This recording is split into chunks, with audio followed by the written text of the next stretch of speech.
Hello बच्चों, आज की क्लास में हम लोग क्लास 7 साइंस क्यूरियोसिटी बुक के chapter 4 the world of metal and non metal का क्वेश्चन आंसर करेंगे, जो कि आपके बुक में पेज नंबर 55 में लेट इनहेंस आवर लर्निंग के रूप में दिया है। ठीक है, इसके अंतर्गत फर्स्ट क्वेश्चन है, which metal is commonly used to make food packaging material as it is cheaper and its thin sheets can be folded easily into any shape। यानी वह कौन सा मटेरियल है जिसका यूज किया जाता है भोजन को पैक करने में, वह सस्ता भी है और उसे किसी भी रूप में बदला भी जा सकता है। तो ऑप्शन में है एल्युमिनियम, कॉपर, आयरन, गोल्ड। तो इसमें सही है पहला ऑप्शन एल्युमिनियम। ठीक है, इसका सेकंड क्वेश्चन है, which of the following metals catches fire when it come in contact with water। इनमें से नीचे जो भी मेटल दिए गए हैं, इसमें से कौन सा मेटल है जो कि पानी के संपर्क में आते ही उसमें आग लग जाता है। तो इसके आंसर में रहेगा सोडियम। ठीक है, सोडियम जैसे पानी के संपर्क में आता है तुरंत उसमें आग लग जाता है। अगला है स्टेट्स विथ रीजन्स, यानी रीजन भी बताना है, whether the following statement are true और फॉल्स। यानी नीचे के जो भी स्टेटमेंट दिए गए हैं ट्रू है कि फॉल्स है ये तो बताना ही है, यानी सही है कि गलत है ये तो बताना ही है। साथ में ये भी बताना है कि सही है तो क्यों सही है और गलत है तो क्यों गलत है। ठीक है, तो इसमें फर्स्ट क्वेश्चन है, aluminium and copper are example of non metal used for making utensils and statues. यानी कह रहा है कि एल्युमिनियम और कॉपर जो है ये नॉन मेटल के एग्जाम्पल हैं। ठीक है, जिसका प्रयोग बर्तन को और मूर्तियों को बनाने में किया जाता है। तो ये स्टेटमेंट एकदम गलत है, क्योंकि ये एल्युमिनियम जो है वो नॉन मेटल है ही नहीं, वो मेटल है, कॉपर भी मेटल है। तो यहाँ पर आंसर में लिखेंगे फॉल्स, और फॉल्स लिखने के बाद लिखेंगे aluminium and copper are metal used to make utensils and statues.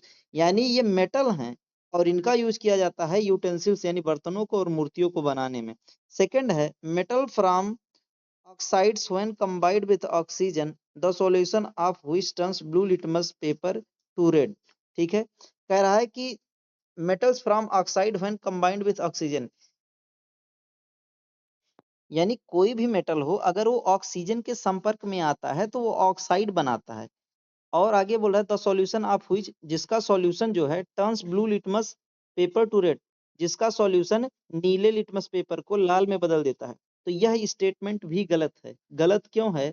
Metal oxides are basic in nature, क्योंकि जो मेटल के ऑक्साइड होते हैं, यानी जब मेटल ऑक्सीजन के संपर्क में आता है और मेटल ऑक्साइड बनता है, वो जो होता है वो नेचर में बेसिक होता है यानी क्षारीय होता है। Turns red litmus paper blue, जो कि लाल लिटमस पेपर को नीला करता है, लाल नहीं करता है। ठीक है, ब्लू लिटमस पेपर को रेड नहीं करता है। अगला है oxygen is a non metal essential for respiration. तो ये बात सही है और इसका कोई रीजन देने की जरूरत ही नहीं है। क्यों? क्योंकि ऑक्सीजन जो सबको पता है कि एक नॉन मेटल है और ये श्वसन के लिए बहुत अच्छा है, यानी सांस लेने के लिए बहुत अच्छा है, रिस्पिरेशन के लिए बहुत अच्छा है। ठीक है, copper vessels are use for boiling water. Copper के जो बर्तन होते हैं वो पानी को गर्म करने के लिए होते हैं, because they are good conductor of electricity, क्योंकि वो इलेक्ट्रिसिटी के अच्छे कंडक्टर हैं। तो यहाँ गलत हो गया। कॉपर वेसल्स को यूज किया जाता है पानी को गर्म करने के लिए, लेकिन कॉपर कह रहा है कि they are good conductor of electricity.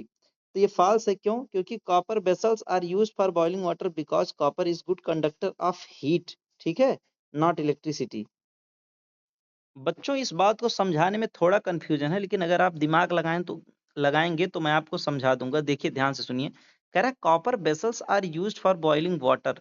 सही बात है कि कॉपर के वेसल को, बर्तन को पानी को गर्म करने के लिए यूज किया जाता है, because they are good conductor of electricity. ठीक है, तो कह रहा है क्योंकि वे इलेक्ट्रिसिटी के अच्छे कंडक्टर हैं। तो ये स्टेटमेंट आगे की लाइन तो सही है कि कॉपर जो है वो इलेक्ट्रिसिटी के अच्छे कंडक्टर हैं, लेकिन कॉपर के जो बर्तन होते हैं वो हीट के यानी गर्मी के अच्छे कंडक्टर होते हैं, इलेक्ट्रिसिटी के नहीं। ये कॉपर की बर्तन की बात हो रही है। आई होप आप लोग इस पॉइंट को समझ गए होंगे। ठीक है, चलिए फोर्थ क्वेश्चन देखते हैं।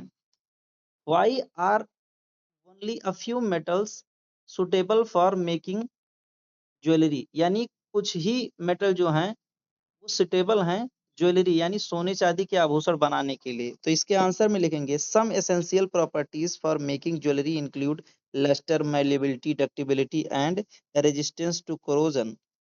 Example that is they do not tarnish easily. ठीक है, कह रहा है कि जो किसी भी ज्वेलरी बनाने के लिए जो इसेंशियल प्रॉपर्टी होनी चाहिए, उसमें लस्टर होना चाहिए यानी चमक होना चाहिए। आई एम सॉरी, मेलेबिलिटी होनी चाहिए यानी अगर उसको पीटे तो वो चादर के रूप में फैल सके, डक्टिलिटी होनी चाहिए यानी अगर तार के रूप में खींचे तो खींच सके, और रेजिस्टेंस टू करोजन होना चाहिए यानी उसका क्षरण नहीं होना चाहिए, उसमें जंग नहीं लगना चाहिए। ठीक है, ओनली फ्यू मेटल्स, कुछ ही मेटल हैं such as gold and silver, जैसे कि चांदी और सोना, possess all these possess all these properties, जिसमें ये सभी गुण हैं, ठीक है, सभी प्रॉपर्टीज हैं, which which is why, जिसके कारण they are commonly used for jewelry making, जिसके कारण इनका प्रयोग ज्वेलरी को बनाने के लिए किया जाता है। ठीक है, ज्वेलरी मेकिंग में किया जाता है। फिफ्थ क्वेश्चन है, match the uses of metal and non metal given in column one with the jumbled name of metal and non metal given in column second. ठीक है, तो आप समझिएगा यहाँ पर दिया है यूज्ड इन इलेक्ट्रिकल वायरिंग, कौन सी चीज है जो इलेक्ट्रिकल वायरिंग में यूज होती है, यहाँ ऑक्सीजन करके दिया है, यहाँ पर देखिए दिया है। अब मैं यहाँ ऑक्सीजन पहली बार पढ़ दिया हूँ तो आप इसे ऑक्सीजन मत समझिएगा, क्योंकि इधर जो लेटर्स दिए हैं ये जम्बल्ड दिए हैं। आई होप आप लोग बात को समझ पा रहे होंगे। यहाँ क्या बोला है कि कॉलम ए में चीज सही लिखा है, लेकिन कॉलम बी में जो दो में जो चीज लिखा है, इस कॉलम दो में जो चीज लिखा है वो चीज गलत लिखा है, ENXY। लेकिन हमको बोला है कि यूज्ड इन इलेक्ट्रिकल वायरिंग, तो कौन सी चीज है जो इलेक्ट्रिकल वायरिंग में यूज होती है, तो पहले में आप लोग मिलाएंगे कॉपर। ठीक है, कॉपर, सी वाला ऑप्शन सही रहेगा। मैं आपको ऊपर करके दिखा दे रहा हूँ, देखिए यहाँ पर सी वाला क्या दिया है, PEPORC। ठीक है, अगला है मोस्ट मैलेबल एंड डक्टाइल, सबसे ज्यादा मैलेबल यानी चद्दर के रूप में और तार के रूप में कौन सा चीज खींचा जा सकता है, तो गोल्ड होना चाहिए। ठीक है, तो दूसरे में मोस्ट मैलेबल एंड डक्टाइल तो ये हो जाएगा गोल्ड पे जाएगा। ठीक है, अगला है living organism can not survive without oxygen, ये वाला ए वाले पे चला जाएगा। Plant grow healthy when fertilizers containing it are added to soil, यानी वही प्लांट ग्रो करते हैं जब इसमें सॉइल में फर्टिलाइजर मिलाया जाता है। तो फर्टिलाइजर क्या है, nitrogen fertilizer. Used in water purification, कौन सा चीज है जिसको पानी के शुद्धिकरण में यूज किया जाता है, तो उसको क्लोरीन कहते हैं। ठीक है, पानी को शुद्धि करने के लिए यूज किया जाता है, सही करने के लिए।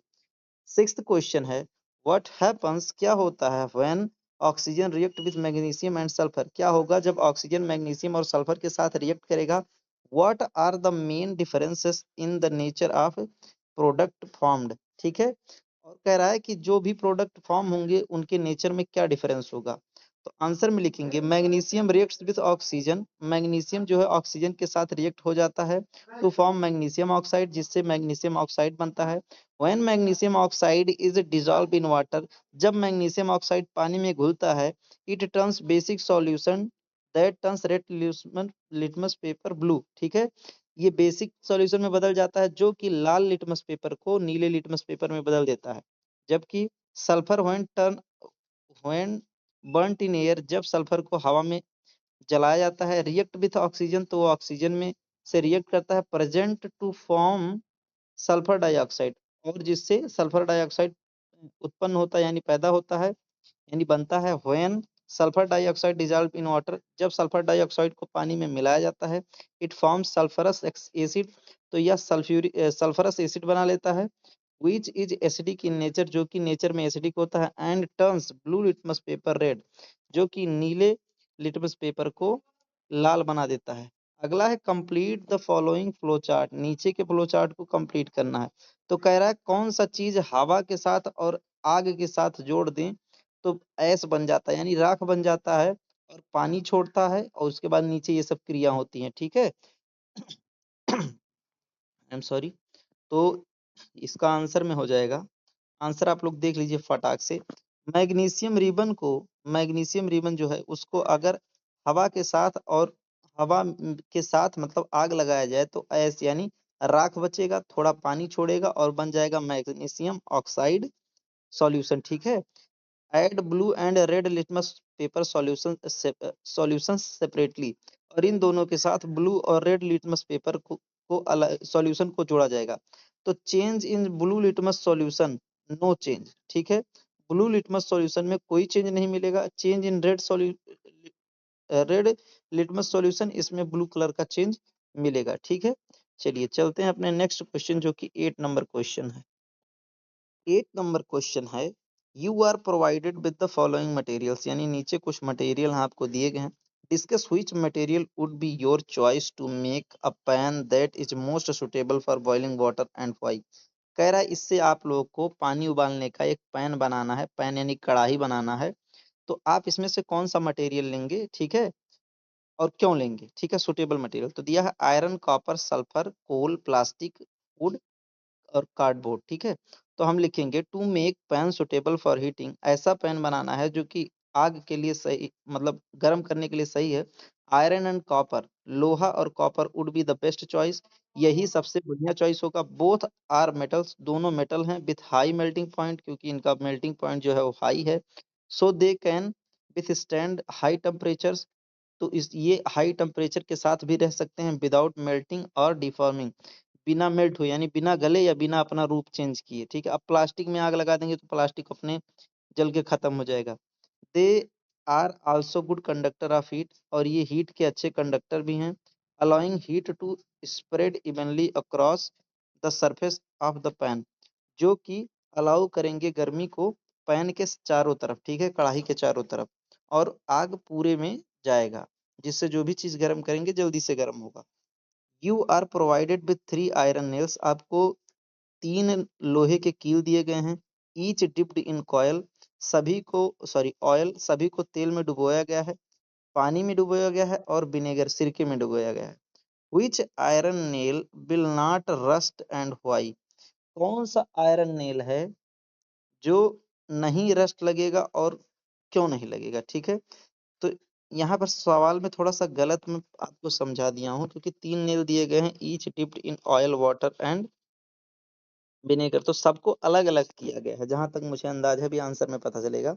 The iron nail dipped in oil will not rust because rusting require presence of both water and oxygen. तो कह रहा है कि जो नेल उसमें तेल में है उसमें रस्ट नहीं लगेगा, यानी उसमें जंग नहीं लगेगा। क्यों नहीं लगेगा? क्योंकि जंग लगने के लिए पानी और हवा दोनों होना जरूरी है। The layer of oil prevents air and moisture, जो पानी की तेल की जो परत है वो मॉइस्चर से और हवा से बचाएगा। From reaching the surface of the iron, iron के सरफेस से बचने के लिए। Thereby stopping the rusting process, जिससे प्रोसेस जो है वो रुक जाएगा, ठीक है। तो यही पूछा था कौन सा रस्ट नहीं होगा, तो वही वाला रस्ट नहीं होगा जो कि तेल में था, ठीक है।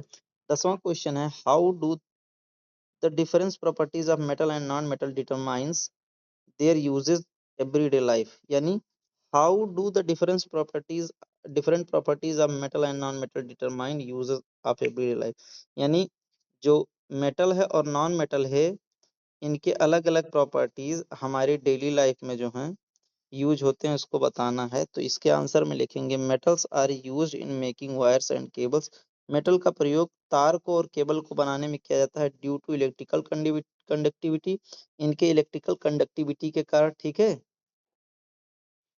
Kitchen ware and utensils due to heat conductivity, kitchen wares यानी जो हमारे किचन में यूटेंसिल्स होते हैं, बर्तन होते हैं, उनके हत्थे पर प्लास्टिक की चीजें लगी होती हैं, ठीक है। और यहाँ पर मेटल के बारे में बताया जा रहा है, तो वो हमको हीट और अन्य चीजों से बचाती हैं, ठीक है। Structures, tools and weapons for their strength and hardness, और बहुत सारे टूल्स बनाए जाते हैं, वेपन्स बनाए जाते हैं ताकि उसमें हार्डनेस रहे, उसमें ताकत रहे। बेल, घंटी बजाई जाती है बिकॉज ऑफ सोनरिटी, ठीक है, क्योंकि उसमें से अच्छा आवाज निकलता है। एंड ज्वेलरी, और ज्वेलरी होता है due to lustre, malleability and ductility, और ज्वेलरी भी बनाया जाता है उनके इन्हीं सब लक्षणों के कारण। Non metal are usually brittle, non metal जो होते हैं वो जनरली यानी लगभग ब्रिटल होते हैं, यानी क्षणभंगुर होते हैं, तुरंत टूट जाते हैं। पुअर कंडक्टर होते हैं, यानी अच्छे से हीट और इलेक्ट्रिसिटी को कंडक्ट नहीं करते। लैक मेल्टिंग पॉइंट, ये गर्म जल्दी हो जाते हैं, यानी जल्दी मेल्ट हो जाते हैं। But they are useful in other way, लेकिन वे दूसरे रूपों में फायदेमंद है। एग्जाम्पल ऑक्सीजन फॉर ब्रीदिंग, जो ऑक्सीजन है ये सांस लेने के लिए बहुत फायदेमंद है। ग्रेफाइट इन पेंसिल, पेंसिल में ग्रेफाइट है वो भी फायदेमंद है। क्लोरीन फॉर वाटर प्यूरिफिकेशन, यानी पानी के शुद्धिकरण के लिए क्लोरीन भी जरूरी है। नाइट्रोजन इन फर्टिलाइजर, नाइट्रोजन जो है वो फर्टिलाइजर यानी खाद के रूप में बहुत जरूरी है। And plastics and rubber as insulator, और प्लास्टिक और रबर जो होते हैं वो इंसुलेटर की तरह काम करते हैं, हमको इन सब आग वाग से बचाते हैं। ठीक है। 11th क्वेश्चन है, one of the method of protecting iron from getting rusted is to put thin coating of zinc metal over it. तो कह रहा है एक मेथड ये है कि आयरन को अगर रस्ट होने से बचाना है तो उसके ऊपर जिंक की कोटिंग कर दें, यानी जिंक चढ़ा दें। Since sulphur does not react with water, क्योंकि सल्फर वाटर के साथ रिएक्ट नहीं करता है, can it be used for this purpose, क्या इसको इस पर्पज के लिए यूज किया जा सकता है? जस्टिफाई योर आंसर, अपने आंसर को जस्टिफाई करो। तो इसमें लिखेंगे नो, नहीं, sulphur can not used to coat iron like zinc, यानी सल्फर जो है नहीं यूज किया जा सकता टू कोट करने के लिए आयरन लाइक जिंक, जैसे जिंक का प्रयोग किया जाता है। बिकॉज, क्योंकि it is brittle and non metal, क्योंकि यह क्षणभंगुर है और नॉन मेटल है। That does not form a strong durable and protective layer, जो कि एक मजबूत और लंबे समय तक चलने लायक, बचाने लायक लेयर नहीं बना सकता। इट कैन इजिली क्रैक और फ्लैक ऑफ, यह जल्दी से टूट सकता है। Leaving the iron exposed to air and moisture, जो कि जल्दी ही आयरन को एयर में और मॉइस्चर में एक्सपोज कर देगा। ठीक है, यानी खुले स्थान पे छोड़ देगा, जब टूट जाएगा तो हो ही जाएगा। Which would allow rusting to occur, जिससे रस्टिंग हो जाएगा आयरन। आप अगर बात को ना समझे हो तो एक बार मैं फिर से बता दे रहा हूँ कि कह रहा है, इसमें कह रहा है one of the method of protecting iron from getting rusted to put thin coating of zinc metal over it since sulphur does not react with water.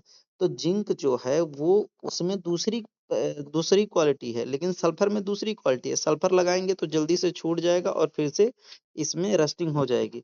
12th question है, आयरन स्मिथ यानी एक लोहार है, heat iron before making tools, वह किसी भी चीज को बनाने के लिए, हथियार को बनाने के लिए पहले उसे गर्म करता है।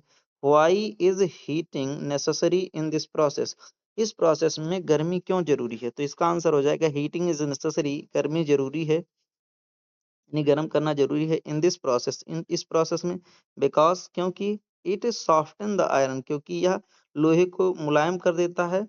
एंड इंक्रीज मेलिबिलिटी, और जिससे इसकी मेलिबिलिटी इंक्रीज हो जाती है, यानी चादर बनाने लायक आसान हो जाता है, पीटने लायक आसान हो जाता है।